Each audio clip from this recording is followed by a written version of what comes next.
तर वेलकम मित्रांनो, पुन्हा एकदा तुमचं स्वागत आहे science in Marathi with Ganesh sir चॅनलमध्ये. आपण बायोलॉजीचा दुसरा चॅप्टर बघत आहोत, live processing living organism part 1.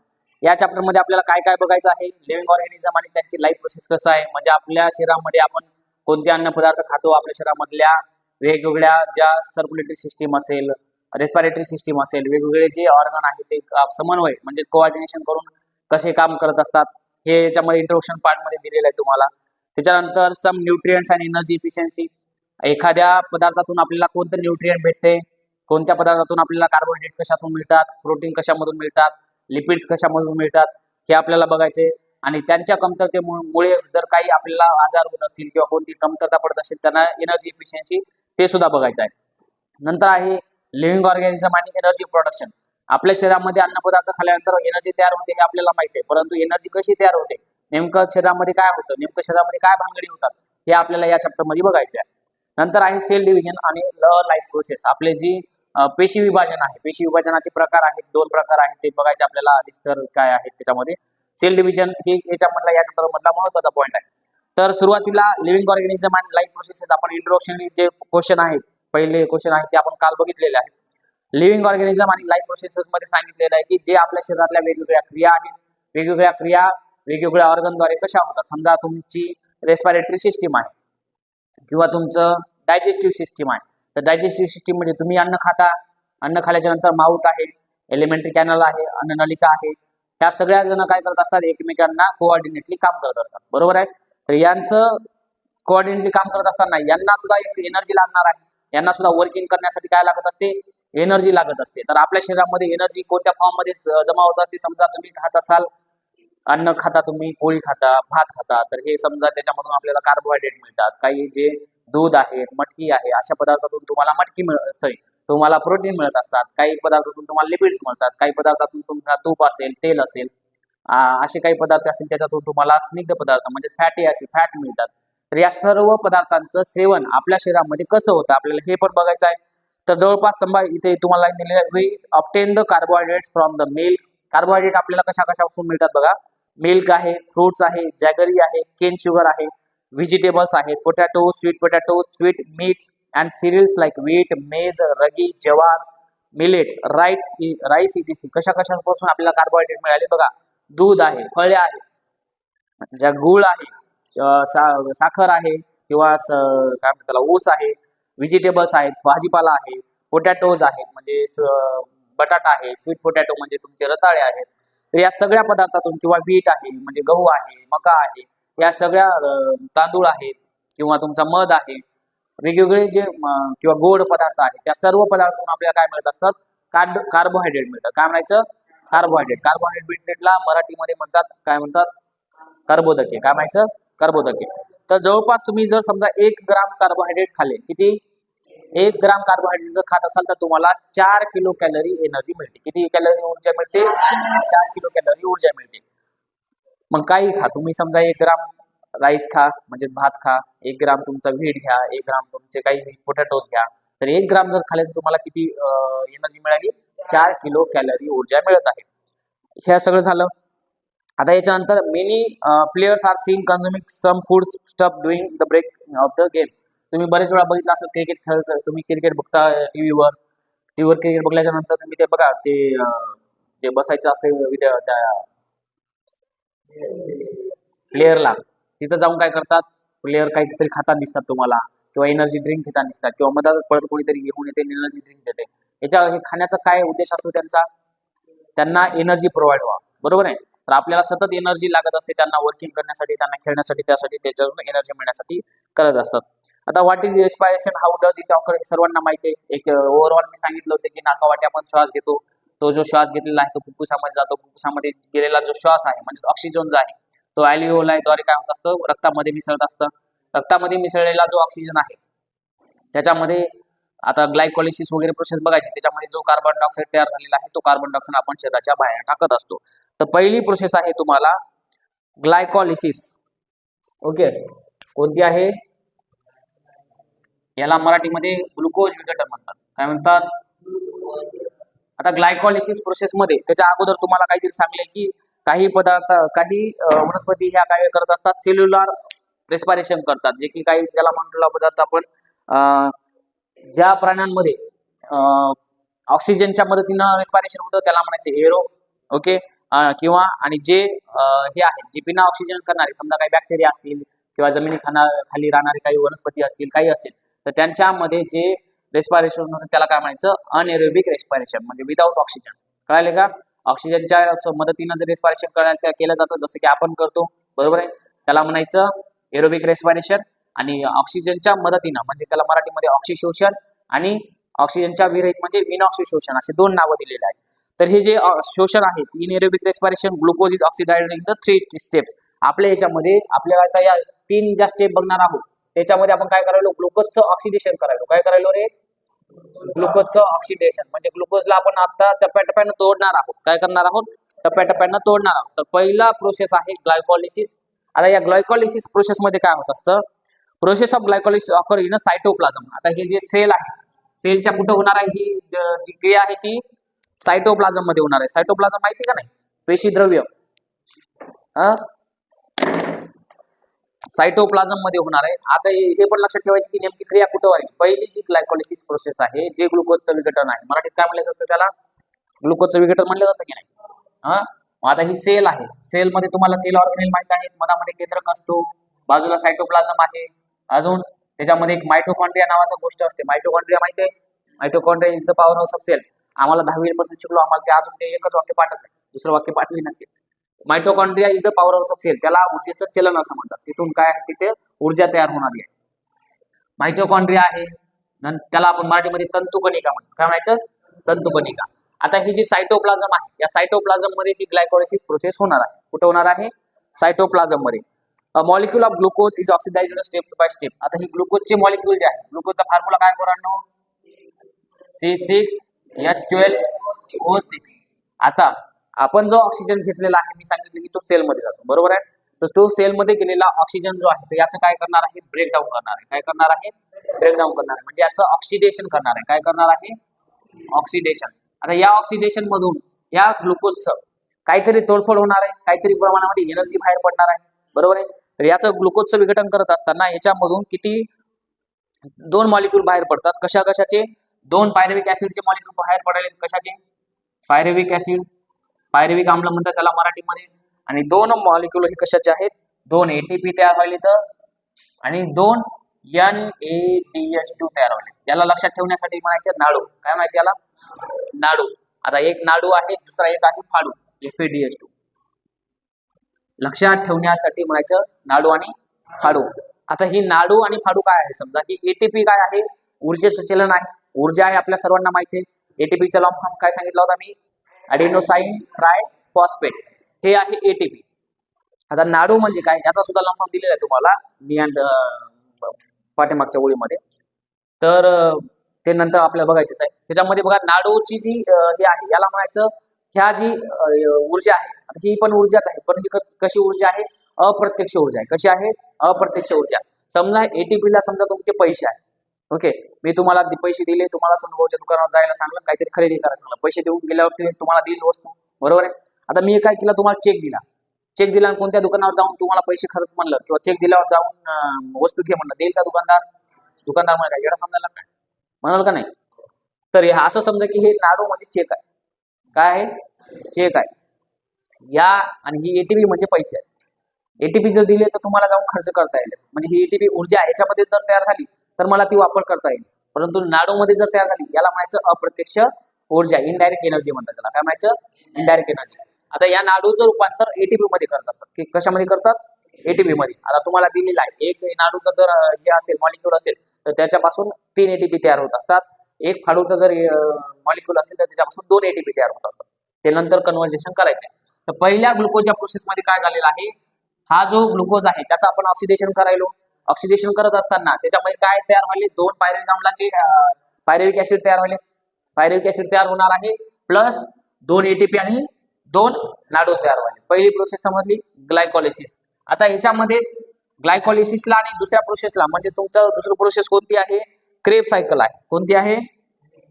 त्याला दुसरं नाव काय आहे? ट्राय कार्बोक्सिलिक ऍसिड चक्र सुद्धा म्हटलं जातं त्याला. ओके. आता ही जी क्रेब सायकल आहे, या क्रेब सायकलला जाण्याच्या अगोदर हे जे पायरुव्हिक आम्ल तयार झालेलं आहे, लक्षात घ्या, म्हणजे या दोघांची इंटरमिडिएट प्रोसेस आहे. एक एक इंटर सरळ बसा एक इंटरमिडिएट प्रोसेस आहे, म्हणजे ग्लायकोलिसिस आणि क्रेब सायकल या दोघांच्या मधामध्ये जायच्या अगोदर याच्यामध्ये अजून एक प्रोसेस आहे. त्याच्यामध्ये काय होणार आहे, जो तुमचा पायरुव्हिक ऍसिड तयार झाला, आता इथं अजून एक प्रोसेस तयार व्हायली, H2O सुद्धा तयार होता, पाणी सुद्धा तयार होतं. ओके, म्हणजे काय काय तयार व्हायले, जेव्हा ग्लुकोजचं पहिलं ग्लायकोलिसिस प्रोसेस व्हायली, ग्लुकोजचं ऑक्सिडेशन आपण तिथे करायलो, तेव्हा पायरुव्हिक ऍसिड, 2 ATP, 2 NADH2 आणि वॉटर इत्या गोष्टी तयार व्हायला. पहिले ग्लायकोलिसिस समजलं. आता दुसऱ्या प्रोसेसमध्ये molecules of pyruvic acid formed in the glycolysis, म्हणजे पहिल्या प्रोसेसमध्ये जी पायरुव्हिक ऍसिड तयार झालेला आहे त्याचं कन्व्हर्जन कशामध्ये होणार आहे, ऍसिटिल कोएन्झाइम ए मध्ये होईल. कशामध्ये होणार आहे,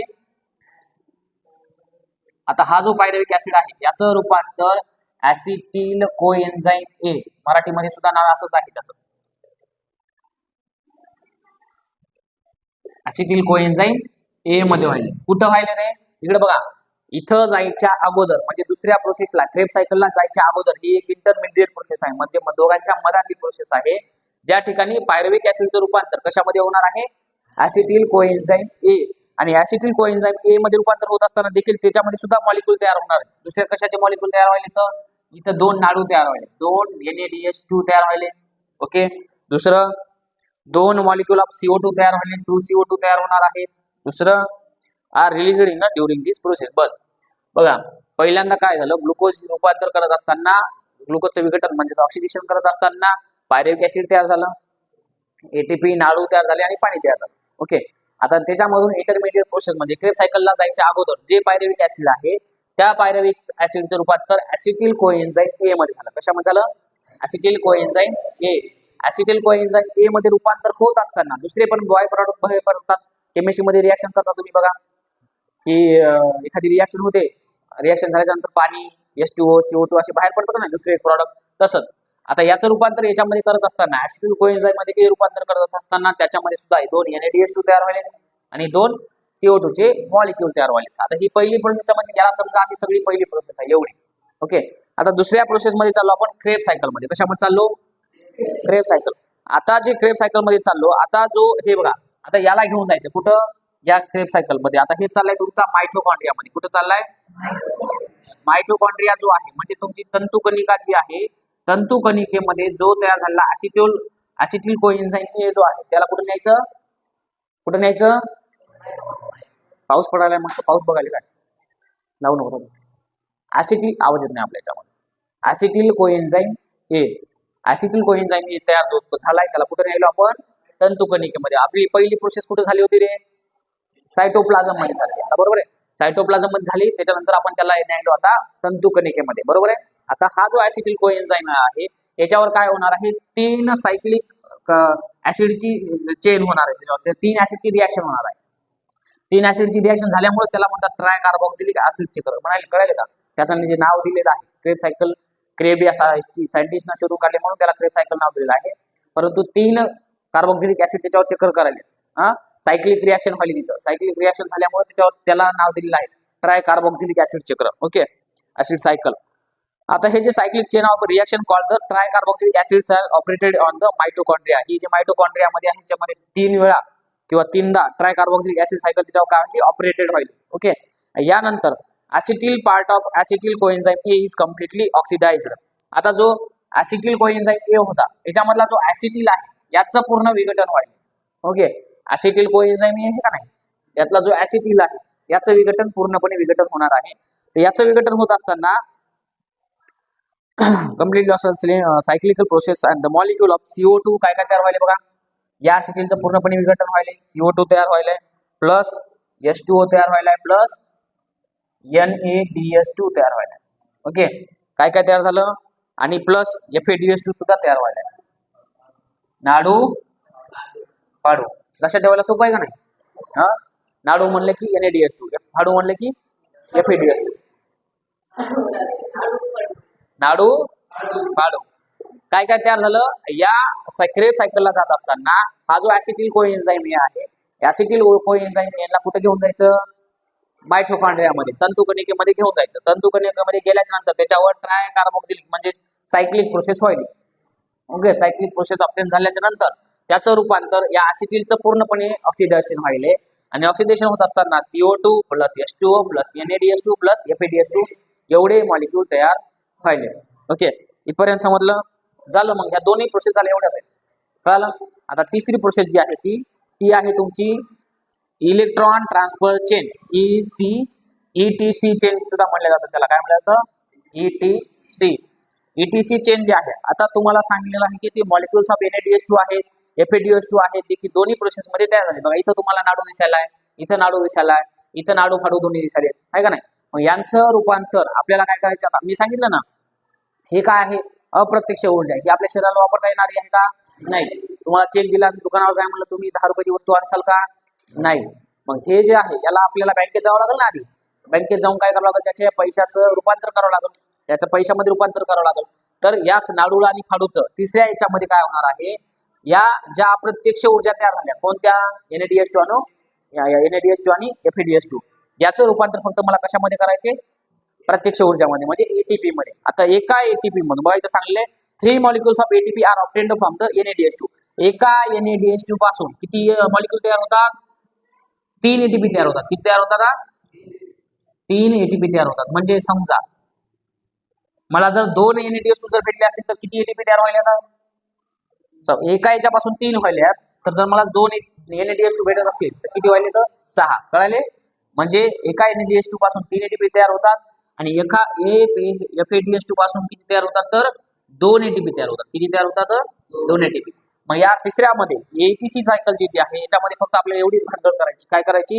जी अप्रत्यक्ष ऊर्जा दोन्ही याच्यामध्ये ग्लायकोलिसिस मध्ये आणि क्रेब सायकल मध्ये NaDH2 आणि FeDH2 तयार झाले, तर त्याचं रूपांतर कशामध्ये करायचं? आपल्याला ATP फॉर्म मध्ये, म्हणजे डायरेक्ट एनर्जी मध्ये फॉर्म करायचे. बरोबर आहे. आणि याच्यामध्ये करत असताना water molecules are also formed in this reaction. याचं सुद्धा रूपांतर इथं सुद्धा काय करत असतात? पाणी तयार होणार आहे. काय तयार होणार आहे? पाणी तयार होत असतं. Plus operated in the mitochondria only. आणि ही जी रिएक्शन आहे ही सुद्धा कुठं होणार आहे? तुमची मायटोकॉन्ड्रियामध्ये, म्हणजे तंतुकणिकेमध्ये ही रिएक्शन होत आहे. This molecule of glucose is completely oxidised in aerobic respiration आणि molecules of CO2 H2 are produced along with energy. म्हणजे आता तिन्ही तुमच्या झालेल्या आहेत. बघा, याच्यामध्ये रिएक्शन जे आहे, जी प्रोसेस आहे ग्लुकोजचं आपल्याला पूर्ण विघटन करायचे. इथं पूर्ण विघटन पहिल्या याच्यात होणार नाही, दुसऱ्या याच्यात त्याचं पूर्ण विघटन व्हायला, तिसऱ्या याच्यामध्ये पूर्णपणे ज्याचं म्हणजे आपल्याला निखळ फॉर्म मध्ये, म्हणजेच आपल्याला डायरेक्ट एनर्जी मध्ये ऊर्जेचं ज्या डायरेक्ट ऊर्जा आहे त्याला प्रत्यक्ष ऊर्जा जी आहे त्या प्रत्यक्ष ऊर्जेमध्ये आपल्याला एनर्जी भेटणार आहे. पुन्हा एकदा सांगतो, एकदम सुरुवातीला ग्लायकोलिसिस ज्या प्रोसेस मध्ये आहे, जो ग्लुकोज आहे आपला C6H12O6, या ग्लुकोजचं पूर्णपणे ऑक्सिडेशन करायला सुरू व्हायला. ओके, इथं ऑक्सिडेशन करत असताना 2 पायरुव्हिक ऍसिड तयार व्हायले, तर 2 ATP तयार व्हायले, 2 नाडू तयार व्हायले आणि प्लस पाणी मिळाले. ओके, नाडू ही काय आहे? अप्रत्यक्ष ऊर्जा आहे. आता ही जी पायरुव्हिक ऍसिड आहे, इंटरमिडिएट प्रोसेस जिथं आहे, समजा पायरुव्हिक ऍसिडचं रूपांतर कशामध्ये होणार आहे? ऍसिटिल कोएन्झाइम A मध्ये होणार आहे. ऍसिटिल कोएन्झाइम A जो तयार झालाय त्यात तो तयार होत असताना 2 दुसरे गोष्टी तयार व्हायला, आता 2 नाडू तयार व्हायलेत आणि 2 CO2 तयार व्हायलेत.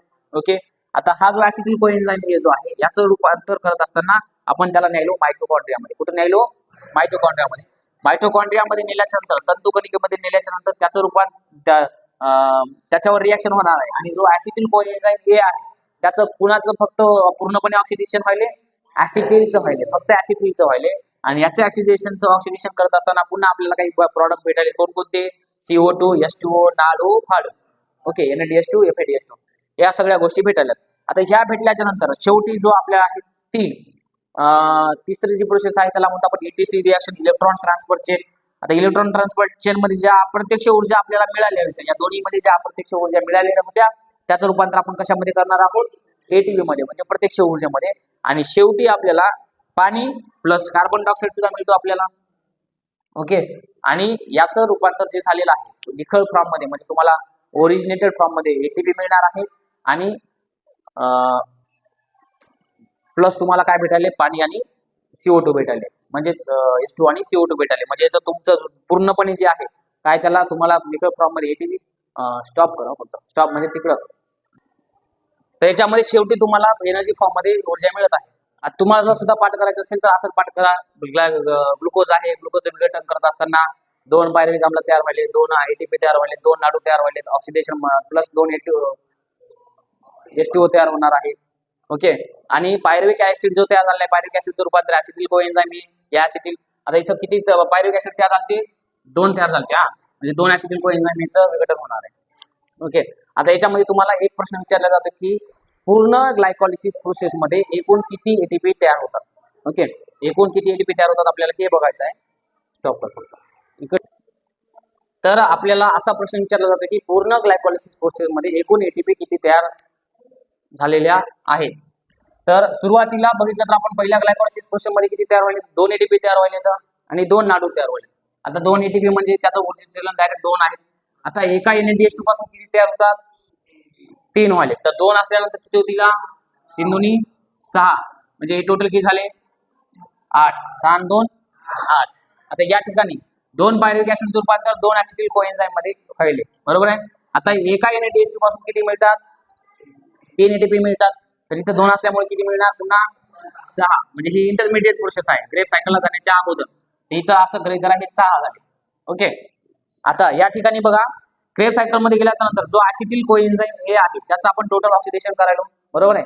तर ऍसिटिल कोएन्झाइम ए चं केल्यानंतर ती एका याचं ऍसिटिल कोएन्झाइम एचं रूपांतर केल्यानंतर 3 NADH2 1 FADH2 आणि 1 ATP तयार व्हायला, बरोबर आहे.